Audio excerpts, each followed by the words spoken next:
பனமரத்துப்பட்டி தி.மு.க. பேரூர் கழகம் சார்பில் தமிழக துணை முதல்வர் உதயநிதி ஸ்டாலின் பிறந்தநாள் விழாவை முன்னிட்டு பனமரத்துப்பட்டி தனியார் திருமண மண்டபத்தில் ரத்த தான முகாம் நடைபெற்றது. இதில் பாரபட்டி சுரேஷ்குமார் ரத்தம் கொடுத்து துவங்கி வைத்தார். அதைத் தொடர்ந்து 50க்கும் மேற்பட்டோர் ரத்தம் கொடுத்தனர். இதில் கிழக்கு மாவட்ட துணை செயலாளர் பாரபட்டி சுரேஷ்குமார், பனமரத்துப்பட்டி ஒன்றிய செயலாளர் உமாசங்கர், பேரூர் நகர செயலாளர் ரவிக்குமார் ஆகியோர் கலந்து கொண்டனர். நாளைய சரித்திரம் எழுதும் அரசியல் நாயகர் காளையர் போற்றும் இளைய சமுதாய காவலர்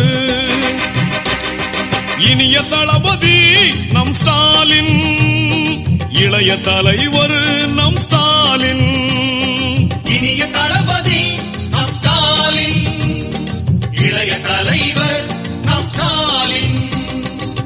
நாளைய சரித்திரம் எழுதும் அரசியல் காளையர் போற்றும் இளைய சமுதாய காவலர் இனிய தளபதி நம் ஸ்டாலின், இளைய தலைவர்